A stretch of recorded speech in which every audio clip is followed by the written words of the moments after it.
Welcome to Crown Forge audiobook. If you love epic fantasy, rising kingdoms, magic, war, and immersive storytelling, subscribe and join the journey.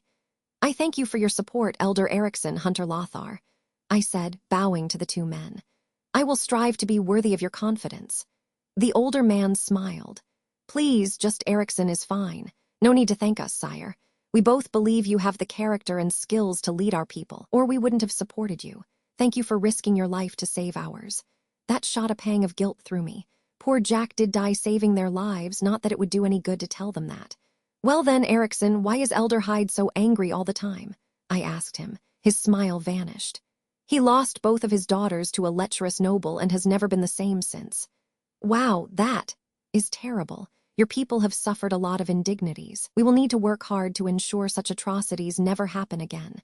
To accomplish that, I would like to name you the Prime Minister of Chatham. I don't know if I'm worthy of the position, sire, he said, hesitating. I'm only an elder because two passed away during the Exodus. Don't sell yourself short, elder. I found out that you were a fairly successful merchant. So, will you? If that is your desire, he leaned in. But the title of Prime Minister could cause problems with other elders. How about steward? Steward it is, then. I turned to the younger man. Hunter Lothar, as the most experienced fighter among the Cha, I name you the acting general of our military. He bowed stiffly. Thank you, sire. Though we have no military, just 11 hunters and 24 apprentices. We will work on expansion and training right away, not that you are in any shape for it. How did you get hurt so badly? I said, pointing at his bandages. Brigands. Turns out they had a hideout this side of the bog. How many? Only 7, but they were experienced killers. They ambushed one of our groups and we lost 5 good men before we managed to take them down. That's unfortunate. What did you find in their hideout? Quite a haul, actually, he said, bemused. Barrels of booze, enough grain and preserved meat to last them a few months, and some coin. Were they well equipped? Yes, he replied with a worried expression. That's not good. That means they were not common bandits, but part of a larger group. One that might be big enough to threaten us, as we are right now. Tell every man from the age of 18 to 50 to carry a big stick with them at all times and not let anyone else leave the settlement alone. Already done, sire. Good, I said, mirroring his subdued smile. Enjoying the pleasant summer breeze and the drone of the river that snaked through the valley floor, we climbed onto a small hillock. My smile vanished at the view in front of me. Hundreds upon hundreds of well-used tents and decrepit lean toss littered the valley floor, while emaciated people in drab smocks were going about on their business. I felt as if I could sense their nervousness from far away. How are the people surviving? What are they even eating? I asked Erickson, his brows knit in worry. The grain, lentils, and preserved meat we have left, supplemented by whatever we can scrounge from the land. We are heavily rationing what we have, but even then it won't sustain us until the harvest. Harvest? A side effect of all the deaths that happened on the Exodus. The survivors were left with some extra food. We sowed all the seeds we could spare, and they've begun shooting up like weeds. He pointed to the fresh fields close to the river, with hope in his eyes. Following his gaze, I could see a large carpet of brown, riddled with green spots, sprouts already peeking out of the recently tilled earth. This land is rather plentiful, with all kinds of mushrooms, tubers, wild nuts, and game aplenty. But at our current rate, we will probably wipe the valley clean within a few weeks. Maybe if we tighten our belts further. He trailed away, with hope and fear warring on his face.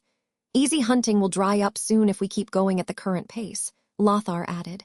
We need that meat if people are to do hard labor. I stated. Hard labor? Erickson asked, looking for an explanation. Yes, when starting from scratch, whether it is one man or thousands, the basic needs are the same. Security, water, shelter, food, in that exact order. Water is not an issue, and it seems we have just enough food to not starve, at least for a few weeks, but providing secure shelter to this many people, many of whom are too old and too young to work or protect themselves, is going to be a big challenge. It might not be as difficult as you imagine, sire. Most of the children and elders didn't survive the Exodus, Erickson said, his voice choked. The poor man looked 10 years older. I put a hand on his shoulder. My apologies. Let's make sure we never have to face such a tragedy again. How many people survived the Exodus? A little over 3,000. Almost 2,000 people dead. My eyebrows rose as far as they could. Yes. My father's work, I asked, dreading the answer. Nobart was the closest county to us. Too much hatred between the Cha and No barons would make it difficult to conduct trade. No, it was mostly sickness. I let a sigh of relief, making sure to not let it show on my face. I needed to know the number of people to know how many I could assign for my plans.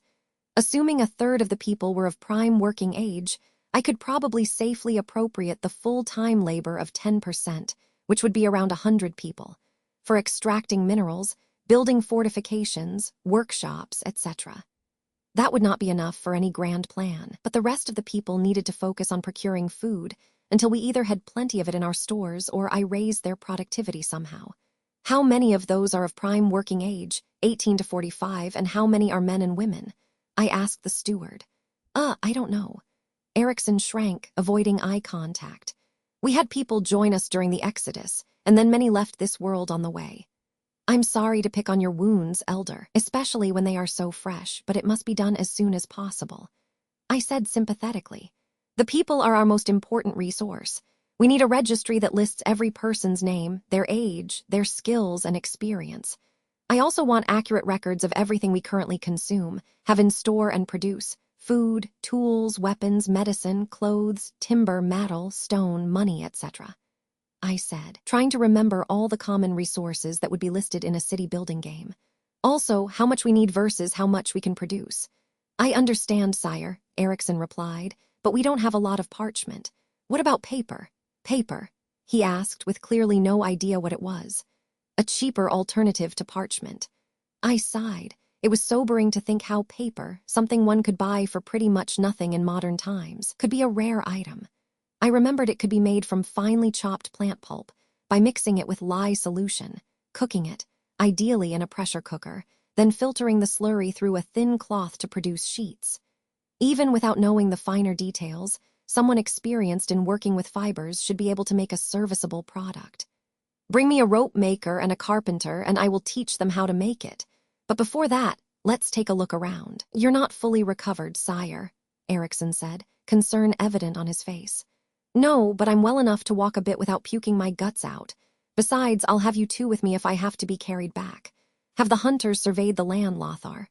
A bit, he said, concerned, but they've been too busy hunting to provide food for the people.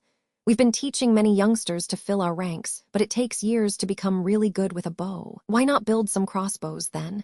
They're easy to learn, and the limited range and rate of fire shouldn't be an issue in the dense forest, right?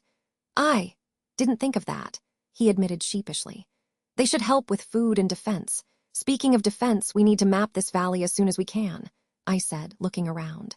The massive valley was flanked by tall mountains on either side, which melted into heavily forested hills.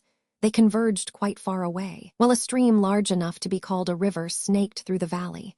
It was, unfortunately, too turbulent to be navigable.